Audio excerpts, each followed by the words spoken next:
O'zbekiston fuqarolariga shoshilinch xabar. Barcha fuqarolar ogoh bo'ling. Endilikda gaz tarmog'i isitish va ovqat tayyorlash uchun ulab berilmaydi. Assalomu alaykum, hurmatli tomoshabinlar, tezkor yangiliklardan birinchilardan bo'lib xabardor bo'lishni istasangiz, videorolik ostiga like tugmachasini bosib qo'yishni unutmang. Like bosgan insonning qo'llari Ka'batullohning devorlarini ushlasin. Diqqat qiling. Endi gaz tarmog'i isitish va ovqat tayyorlash uchun ulab berilmaydi.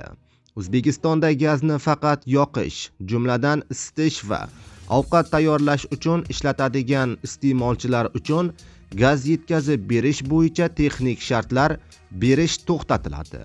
Bu haqida Energetika vaziri Jo'rabek Mirzamahmudov ma'lum qildi. Ya'ni O'zbekistonda gazni faqat yoqish, jumladan isitish va ovqat tayyorlash uchun ishlatiladigan iste'molchilar uchun gaz yetkazib berish bo'yicha texnik shartlar berish to'xtatilmoqda.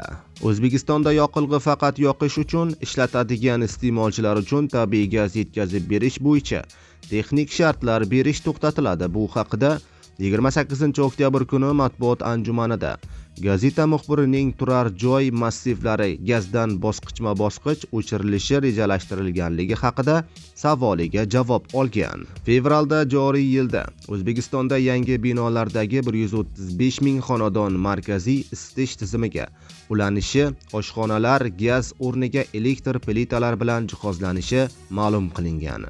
Qurilish va uy-joy kommunal xo'jaligi vaziri markaziy isitish foydasiga gaz qozonlaridan voz kechishni tushuntirgandi. Vazirning aniqlik kiritishicha, bu qaror gazdan faqat yoqish uchun foydalanadigan iste'molchilarga tegishli. Gapning qoq kallasini aytganda, gazni tejash maqsadida qator sohalar ko'mir yoqilg'isiga o'tkazilmoqda. Gaz resurslarini tejash maqsadida ayrim issiqxonalar, sement va g'isht zavodlari, shuningdek bolalar bog'chalari, maktablar va shifoxonalarni bosqichma-bosqich ko'mir yoqilg'isiga o'tkazish ishlari boshlandi. Joriy yilda issiqxonalar uchun ko'mirda ishlaydigan zamonaviy qozonlar sotib olish rejalashtirilgan. Ushbu choralar gaz iste'molini kamaytirish, energetika tizimidagi yuklamalarni yengillashtirish hamda barqaror ta'minotni yo'lga qo'yishga qaratilgan.